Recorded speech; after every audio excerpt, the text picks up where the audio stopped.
우리에게 주신 하나님의 말씀 보도록 하겠습니다. 주신 말씀은 고린도전서 9장 16절에서 27절까지의 말씀입니다.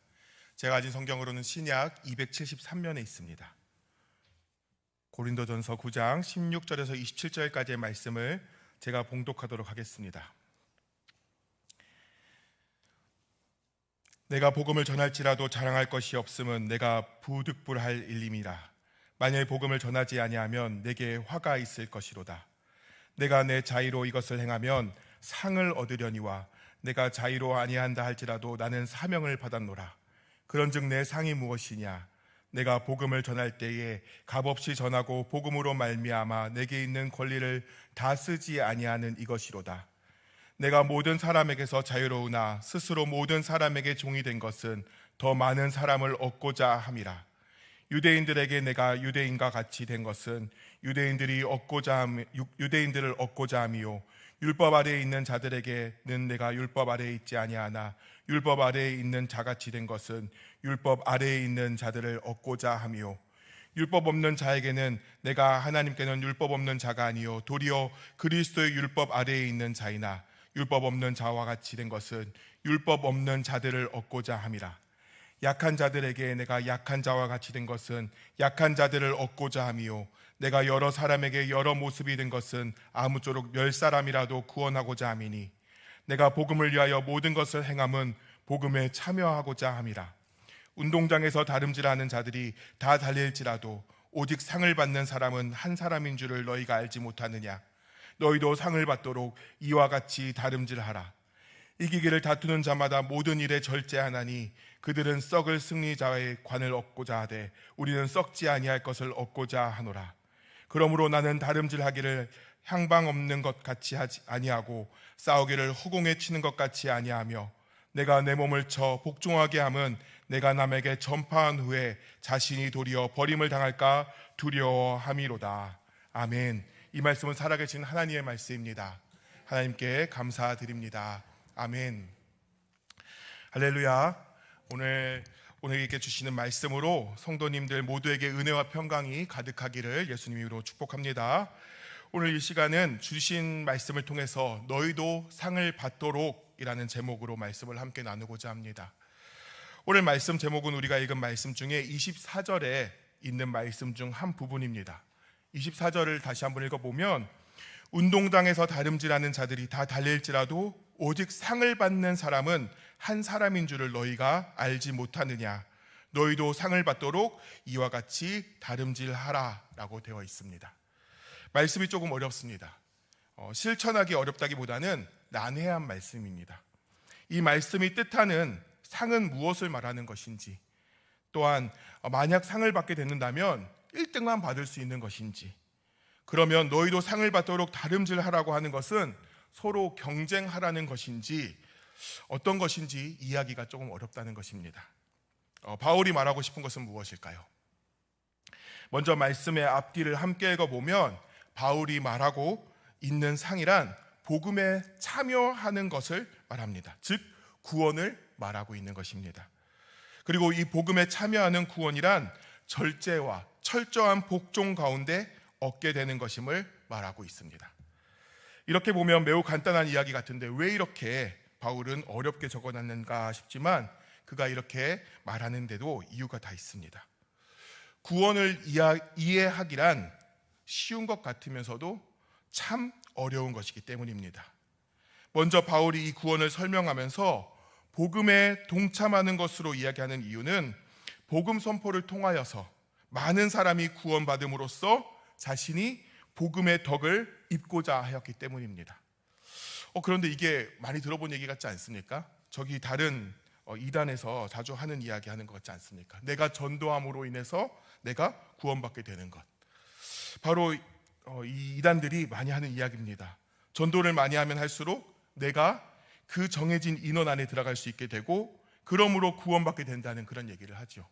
그래서 그들은 거짓말을 해서라도 목숨을 걸고 전도를 하고 있습니다. 그들에게는 이것만이 구원받을 수 있는 방법이니까요. 그럼 바울도 그들과 똑같은 이야기를 하고 있는 것이겠습니까? 아닙니다. 결코 전도를 해서 구원받는다는 것이 아니라 바울이 오늘 하는 의미는 만약 전도를 해야지만 구원받는 것이 되는 것이 아니라는 것을 이야기하고 있습니다. 전도를 해야 되는 것은 맞지만 이 전도를 해야지만 구원받게 되는 것이라면 결국 행위로 구원받는 것밖에 되지 않습니다. 행위로 구원받는 것은 나의 의로 구원받을 자격을 얻게 된다는 것이기 때문에 이는 옳은 신앙의 모습이 아니고 이로는 결코 구원받을 수 없습니다. 우리가 구원받을 수 있는 방법은 오직 하나입니다. 무엇이죠? 오직 믿음, 예수 그리스도를 믿음으로 인해서 우리는 구원받는 것입니다. 그러나 이 믿음을 갖는 것 또한 내가 아무리 하려고 해도 내 힘으로는 할 수 없고 하나님의 은혜, 즉 성령으로만 가능한 것이기 때문에 자신의 힘을 통한 어떤 방법으로도 구원을 이룰 수는 없습니다. 그럼 왜 바울은 복음 선포로 복음에 참여하는 자가 된다는 이야기를 했을까요? 이 뜻은 바울 자신은 예수를 믿는 자를 죽이려고 했던 그런 죄 많은 자였음에도 불구하고 다메섹 도상에서 하나님께서는 일부러 자신을 찾아주시고 구원에 이르게 해주신 그 하나님 예수 그리스도의 그 크신 사랑에 빚진 자로서 그 빚을 다 갚을 수는 없겠지만 이방인들에게 복음을 전하도록 불러주신 그런 사명자로서 주님의 일을 한다는 것, 그것으로 인해서 조금이나마 은혜를 갚고자 한다는 것을 말하고 있는 것입니다. 즉 주신 사명을 해나가는 것이 자신이 하나님이 선택하여 불러주신 것에 대한 은혜를 갚는 것이라고 여기고 있는 것입니다. 그리고 이 모습을 자신의 숙명이라고 16절에 고백하고 있습니다. 자신에게는 복음을 전하는 것이 부득불할 일이다 라고 하는 것인데, 이 말은 안 할 수 없는 일, 혹은 마음이 내킴에 상관없이 무조건 해야 하는 일, 곧 숙명이란 말을 하고 있는 것이죠. 우리 16절 이 숙명에 대한 이야기를 하면서 또다시 바울이 조금 불편한 얘기를 하고 있는데, 우리 16절 한번 읽어볼까요? 16절 읽어보겠습니다. 시작. 내가 복음을 전할지라도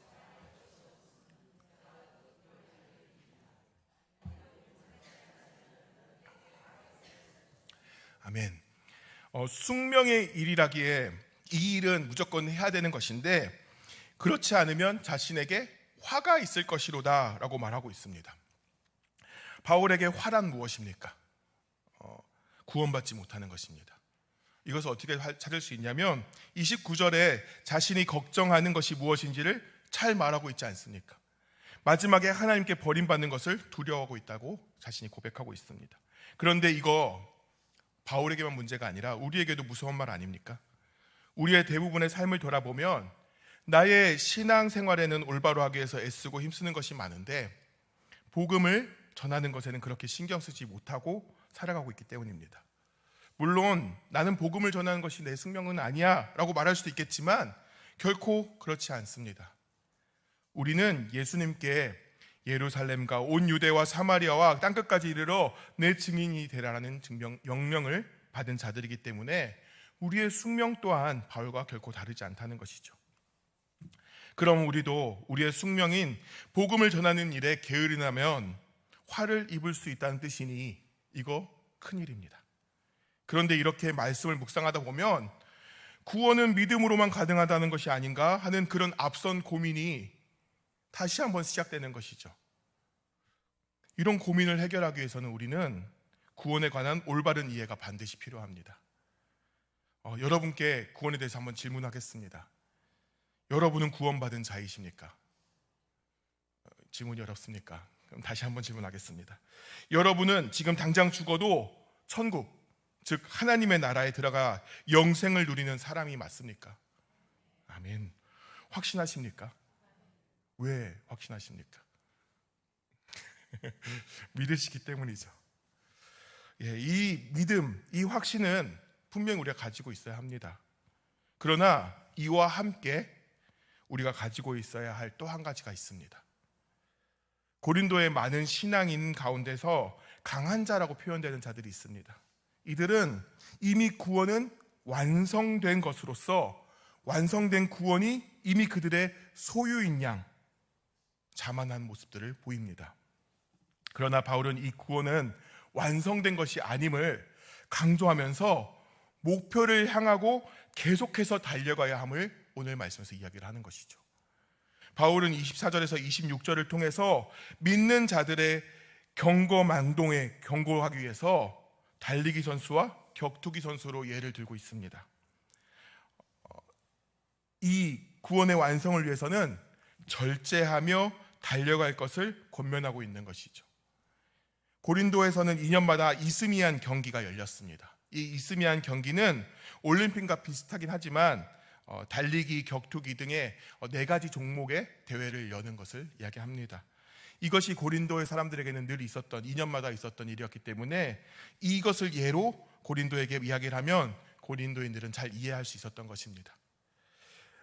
그래서 이 이스미안 경기에 나오는 격투기 선수나 달리기 선수로 예를 들고 있는데, 하지만 이 경주자들과 우리의 신앙생활의 유비점은 하나의 중요한 목표를 향해서 절제하고 전력으로 달려간다는 것, 그러나 그렇게 하지 않는다면 상을 받지 못하고 탈락한다는 것까지가 비슷한 내용이지, 한 사람만 상을 받는 것까지는 포함된 것은 아닙니다. 바울이 얻게 되는 상을 이야기하는 것은 끝까지 최선을 다해야 함을 말하고 있는 것입니다. 또한 허공에 아무리 주먹을 휘둘러 봐야 아무 소용이 없듯이 뚜렷한 목표를 두고 나아가야 한다고 말하고 있는 것이죠. 바울은 27절을 통해서 자신도 아직 그 구원의 완성을 향해서 달려가는 과정 중에 있다고 덧붙이면서 뚜렷한 목표를 가지고 복음 선포의 직분을 끝까지 정진해야 된다라고 말하고 있는 것입니다. 그러므로 구원은 오직 하나님께 달려있다는 것이면서도 우리의 모습도 매우 중요하다는 이 바울의 논리를 가지고 있는 것입니다. 이 바울의 논리를 우리는 구원을 이루시는 하나님의 은혜를 전적으로 신뢰하는 자로서 그의 사랑의 뜻에 따라서 순종하는 것으로 표현될 수 있는 모습이 결국 구원을 완성할 수 있게 하는 것으로 받아들여야 한다는 것입니다. 다시 말씀드리면 궁극적으로 진정한 구원의 확신은 근거 없는 주관적 감정의 문제가 아니라 지금 나의 생각과 삶에서 구체적으로 하나님께 의존하고 그의 선한 뜻에 따라 순종하려는 의지를 갖고 있는가에 문제가 같이 있다는 것입니다.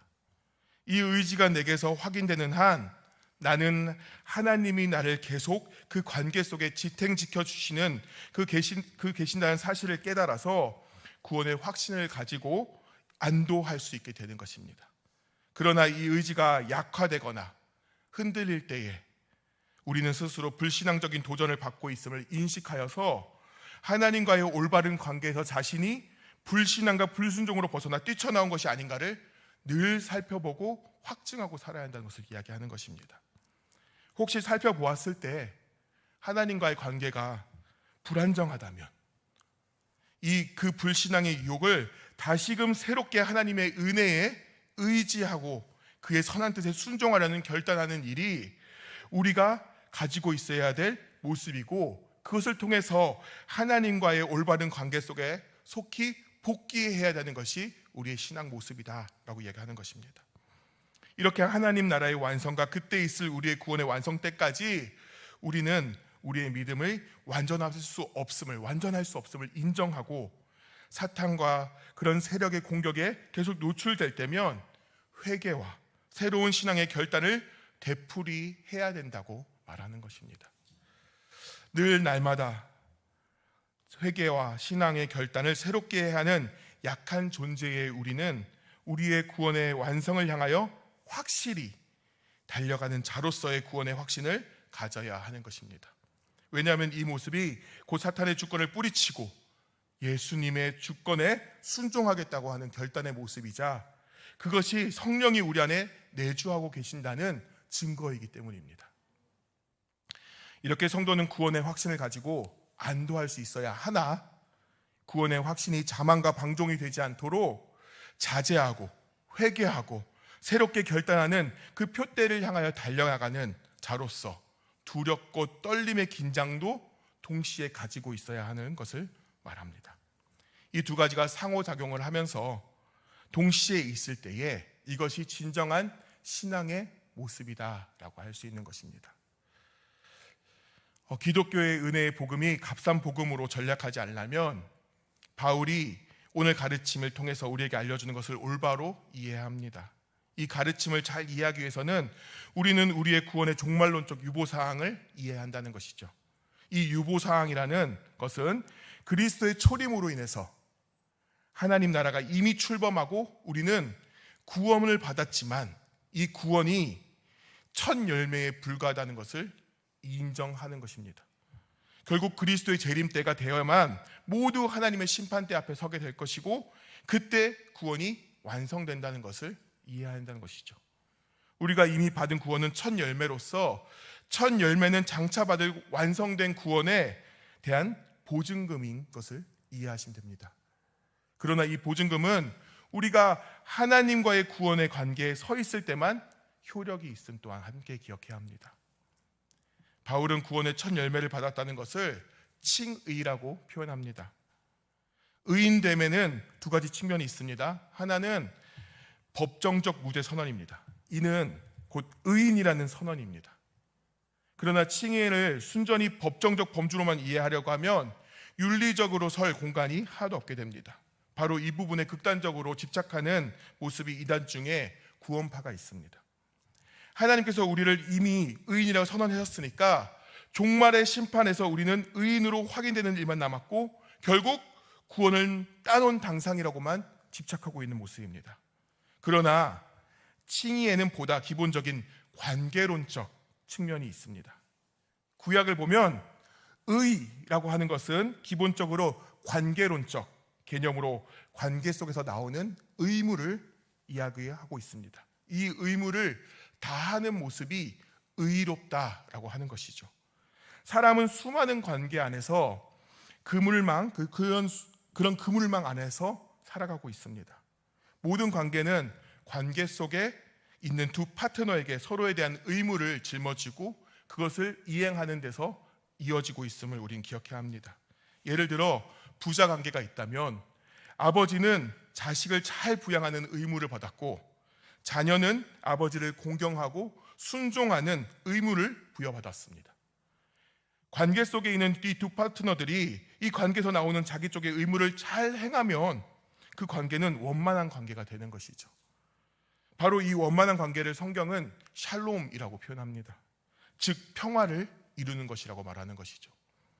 그러므로 성경에서 의란 관계의 신실함 또는 원만한 관계, 즉 샬롬을 이루는 힘이라고 정의하는 것입니다.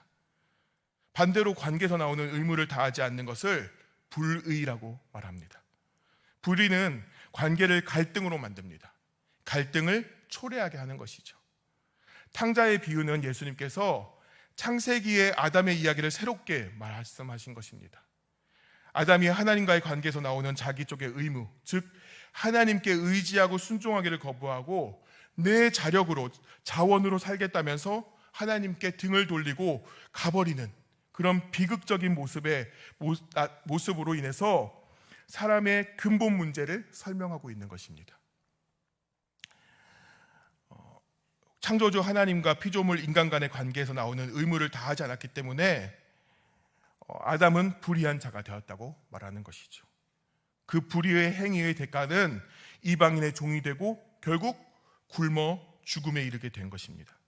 이러한 상황은 하나님께 자신의 의를 하지 않은 모습이었다는 것을 이야기하는 것입니다. 그런데 하나님은 사람에 대한 의를 저버리지 않으십니다. 여전히 아버지로서 창조주의 분으로서 사람을 포기하지 않고 다시 회복할 수 있는 그 사랑을 보이십니다. 이것이 예수님이 이 땅에 오셔서 선포하신 복음의 핵심입니다. 창조주 하나님과 피조물 인간의 관계 속에서 인간은 자기 쪽의 의무를 다하지 않았지만 그래서 불의한 자로 섰지만 하나님은 의로우시기에 하나님은 끝까지 우리의 피조물들에 대한 의를 다하시는 분이시라고 말씀하시는 겁니다. 그리고 하나님은 의를 다하시는 분이시기 때문에 아들 예수 그리스도를 이 땅에 보내시고 우리의 죄를 대신 지고 죽으시는 속죄의 죽음으로 인해서 하나님이 인간들에 대한 하나님의 노릇해 주심, 죄인들을 용서해 주시는 아비 노릇해 주신 것을 보여주신 것입니다. 이 아비 노릇으로 하나님과 사람은 올바른 관계로 회복될 수 있었고 인간은 더 이상 자신의 피조물적 한계 속에서 결핍하여 죽는 그런 것이 아니라 창조주 하나님의 충만한 부요함을 힘입어서 영생을 얻게 되었다는 것이 바로 이 예수님의 복음의 핵심이라는 것입니다. 그래서 이 칭의를 우리는 단순히 법정적 그런 무죄 선언으로 개념으로만 봐서는 안 되고, 하나님과의 올바른 관계 속에서 그 관계의 회복이 되는 것, 이 모습이 칭의라고 우리는 봐야 하는 것입니다. 하나님의 의가 이미 계시되었고 그것을 그리스도의 구원의 사역으로 이루셨기 때문에 우리는 하나님의 의에 힘입어 의인이 되었다는 것입니다. 즉 죄가 사하여지고 하나님과의 올바른 관계가 회복되게 하신 것입니다. 그러나 그것은 아직 우리가 구원의 첫 열매를 받은 셈이란 것을 함께 기억해야 되는 것이죠. 중요한 것은 그리스도의 재림 때에 있을 구원의 완성을 우리는 받아야 하는 것입니다. 그러니까 칭의로는 우리가 하나님과의 올바른 관계로 이제 진입한 것을 이야기하는 것이죠. 즉 의인으로 칭함받고 하나님과의 올바른 관계에 진입한 우리는 이제 그 관계 속에서 계속해서 머물러 있어야 하는 과제를 갖게 되었다는 것입니다. 그 관계 속에서 계속 서 있어야 한다는 것입니다. 최후의 심판 때까지 계속해서 하나님과의 관계가 유지되어야 되는 그 모습 속에 서 있어야 한다는 것입니다. 이 말은 곧 지금 아무리 이 관계 속에 잘 서 있다고 해도 넘어질 수도 있다는 것을 바울이 경고하고 있는 것입니다. 아담의 죄를 되풀이하지 말고 하나님과의 관계, 그 관계가 회복된 그 관계를 지키기 위해서 우리 또한 하나님과 앞에 서 있을 때에 가진 그 의무를 다 해야 됨을 이야기하고 있는 것입니다. 이 의무는 바로 하나님께 의지하고 순종하는 것을 말하고 있습니다. 또한 하나님을 사랑하듯이 이웃을 사랑하는 것을 말하고 있습니다. 그러므로 바울이 말하는 숙명이라 말하는 이 복음을 전하는 것은 이 모습이 포함되어 있다는 것이죠. 하나님과의 관계를 유지하기 위해서는 하나님께 다 할 의무인 하나님을 사랑하고 이웃을 사랑하는 것, 그렇게 이웃에게 하나님의 사랑을 전하는 것이라고 우리는 이해할 수 있게 되는 것입니다. 즉 이 사랑의 이중 계명을 이행하고 지킴으로써 하나님과의 관계를 지켜나가는 것이 되는 것이고, 반대로 이것을 하지 않는 것은 내가 해야 할 의를 다하지 않는 것으로 하나님과의 관계를 깨트리는 것으로 화가 있을 것이라고 경고하고 있는 것을 우리가 봐야 한다는 것입니다. 결국 하나님과의 관계, 즉 동반 관계를 함께 기억하여 그 신앙의 모습을 지켜나가는 것이 참 신앙의 모습이라고 이야기하는 것입니다. 이 말씀을 정리하겠습니다. 너무 말씀이 어렵죠. 저도 신학교 가서 배웠던 말씀이라서 무슨 말인가 싶습니다. 그러나 이 말씀을 좀 더 정리하면서 들으시면서 우리의 구원 그 론에 대해서 올바로 정립을 해놓으셔야 우리가 이 구원에서 흔들리지 않습니다. 이 말 저 말 들릴 때 흔들리지 않고 이 믿음으로 가는 그 모습이 무엇인지를 찾게 되는 것입니다. 그래서 한 번 더 정리하겠습니다. 그리스도의 초림과 재림 사이, 예수님이 다시 처음 오셨을 때와 다시 오시는 그 사이를 살아가는 우리는 구원의 첫 열매를 받았고 그 구원의 완성을 위해 달려가고 있는 자들입니다. 그렇게 신약 성경에는 구원과 관련해서 세 가지 시제를 사용하고 있는데, 그것은 과거는 한번 띄워주시겠습니까? 과거는 예수 그리스도로 말미암아 우리가 구원을 받았다라는 것이고, 미래는 그리스도의 재림 때 구원을 받을 것이다 라고 이야기하는 것입니다. 그리고 현재 우리는 그 구원을 받아가고 구원의 완성을 이루어가고 있다라고 생각하시면 됩니다.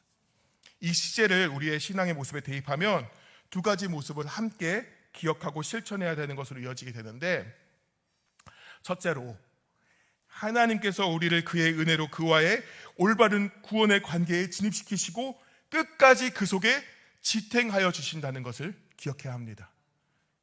그리고 둘째로 우리는 그 관계가 요구하는 의무를 다함으로써 뭐였죠?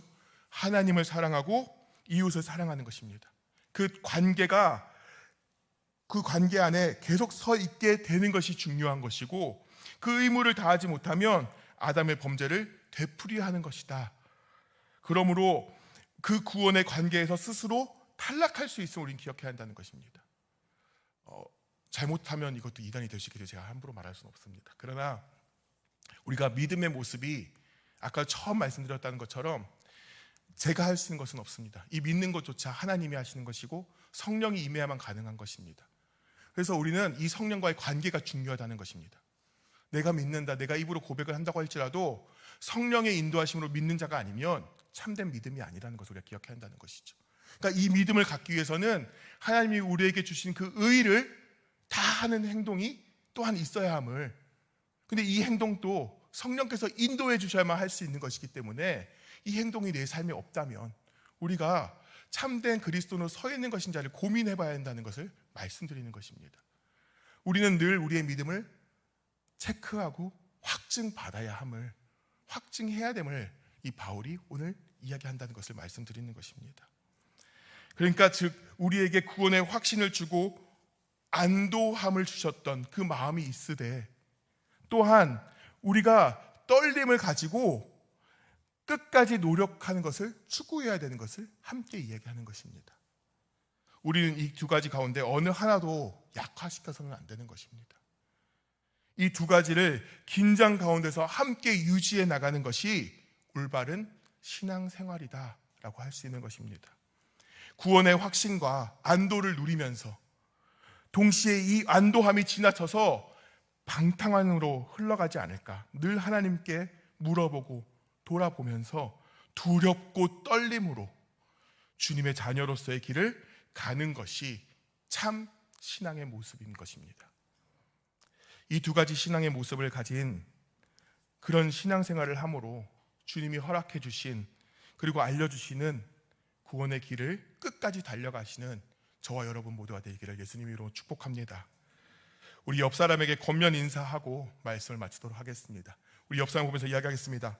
끝까지 하나님과의 관계를 잘 유지해서 천국에서 만납시다.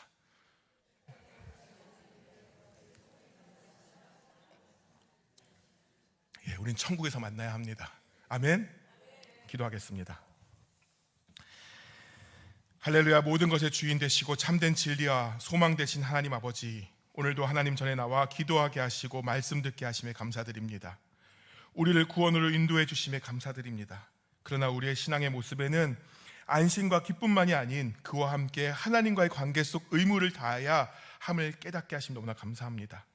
주님이 피 흘려 주신 구원의 감격과 감사를 값싼 것으로 만드는 우리의 신앙이 되지 않도록 주님 앞에 온전히 서서 의를 다하는 참된 신앙인이 되게 하여 주시옵소서.